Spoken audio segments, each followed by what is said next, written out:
কিশোরকণ্ঠ ফাউন্ডেশনের উদ্যোগে রাজশাহী জেলা পূর্ব শাখার আয়তাধীন এলাকায় অনুষ্ঠিত হতে যাচ্ছে মেধাবৃত্তি পরীক্ষা। এই পরীক্ষার মাধ্যমে শিক্ষার্থীদের মেধা, সৃজনশীলতা ও জ্ঞান যাচাই করা হবে। কিশোরকণ্ঠ ফাউন্ডেশন দীর্ঘদিন ধরে শিক্ষার মান উন্নয়ন ও মেধাবী শিক্ষার্থীদের উৎসাহিত করতে কাজ করে যাচ্ছেন। স্টুডেন্ট শুধুমাত্র একটা প্রতিষ্ঠানের পরীক্ষার মাধ্যমেই তাদের নিজেকে মূল্যায়ন করে থাকে। আমাদের উদ্দেশ্য হচ্ছে যে এই জেলার মধ্যে একটা ক্লাস 4 থেকে শুরু করে 10 পর্যন্ত তাদের যে অবস্থানটা, এই অবস্থানটা তারা নিজেরা যাচাই করতে পারবে। চাচ্ছি যে আসলে এই প্রকৃতপক্ষে কে মেধাবী, আমরা মেধাবীদেরকে বেছে বেছে তাদেরকে আমরা বৃত্তির আয়োজন করেছি। এই পরীক্ষাটি অনুষ্ঠিত হবে আগামী 8 নভেম্বর সকাল 10টায় চারঘাট পাইলট উচ্চ বিদ্যালয়ে এবং অন্যান্য উপজেলার ক্ষেত্রে উপজেলা প্রতিনিধি স্থান নির্ধারণ করে দিবেন। 4র্থ থেকে 10ম শ্রেণীর শিক্ষার্থীরা এই পরীক্ষায় অংশ নিতে পারবে। পরীক্ষায় অংশ নিতে হলে শিক্ষার্থীদের আগে রেজিস্ট্রেশন করতে হবে। প্রতিটা স্কুলের সংগঠনের প্রতিনিধি যাচ্ছে, তাদের কাছ থেকে আপনাদের রেজিস্ট্রেশন করে নিতে হবে। রেজিস্ট্রেশনের শেষ তারিখ আগামী 31 অক্টোবর। রেজিস্ট্রেশন ফি নির্ধারণ করা হয়েছে 4র্থ থেকে 5ম শ্রেণীর জন্য 130 টাকা এবং 6ষ্ঠ থেকে 10ম শ্রেণীর জন্য 160 টাকা। এছাড়াও 6ষ্ঠ থেকে 10ম শ্রেণীর শিক্ষার্থীরা রেজিস্ট্রেশন করলে তাদেরকে সাধারণ জ্ঞানের একটি বই উপহার দেওয়া হবে। পরীক্ষায় ফলাফলের ভিত্তিতে সাধারণ ও বিশেষ ট্যালেন্টফুল শিক্ষার্থীদের বৃত্তি প্রদান করা হবে। আর বৃত্তিপ্রাপ্ত শিক্ষার্থীদের 2 লক্ষ টাকা করে পুরস্কার দেওয়া হবে এবং সার্টিফিকেট সহ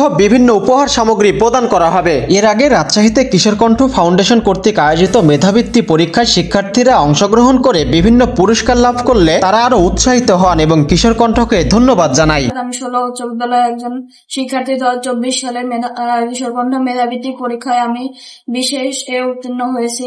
এইরকম প্রোগ্রাম করার জন্য আমার পক্ষ থেকে কিশোরকণ্ঠ ফাউন্ডেশনকে আন্তরিক ধন্যবাদ। আমি কামিনী গঙ্গারামপুর সরকারি প্রাথমিক বিদ্যালয়ের একজন ছাত্র। 2024 সালে কিশোরকণ্ঠ মেধাবৃত্তিতে ট্যালেন্ট পুলে বৃত্তি পেয়েছি। ধরনের প্রোগ্রাম করার জন্য কিশোরকণ্ঠ ফাউন্ডেশনকে আমার পক্ষ থেকে ধন্যবাদ। সেই পরীক্ষায় অংশগ্রহণকারী শিক্ষার্থীরা জানান, কিশোরকণ্ঠ ফাউন্ডেশন যেভাবে শিক্ষার্থীদের মান উন্নয়নে কাজ করে যাচ্ছেন তা যেন ভবিষ্যতেও সেটা করে যেতে পারে, তাই ফাউন্ডেশনের জন্য দোয়াও করেছেন। আমি নন্দনগাছি বহুমুখী উচ্চ বিদ্যালয়ে পড়ি। আমি কিশোরকণ্ঠ বৃত্তি পরীক্ষা দিয়ে এবং সেখান থেকে সাধারণ গ্রেডে বৃত্তিপ্রাপ্ত হই। এই ধরনের অ্যাক্টিভিটিস করার জন্য কিশোরকণ্ঠকে ধন্যবাদ এবং তারা জানে ভবিষ্যতেও এই ধরনের অ্যাক্টিভিটিস করে যেতে পারে, সেই জন্য আমি কিশোরকণ্ঠের জন্য দোয়া করি। এ ধরনের কাজ সত্যিই প্রশংসনীয়। তরুণ শিক্ষার্থীদের নৈতিক মূল্যবোধ সৃষ্টি এবং শিক্ষার মান উন্নয়নে কিশোরকণ্ঠ ফাউন্ডেশনের ভূমিকা সত্যিই অতুলনীয়।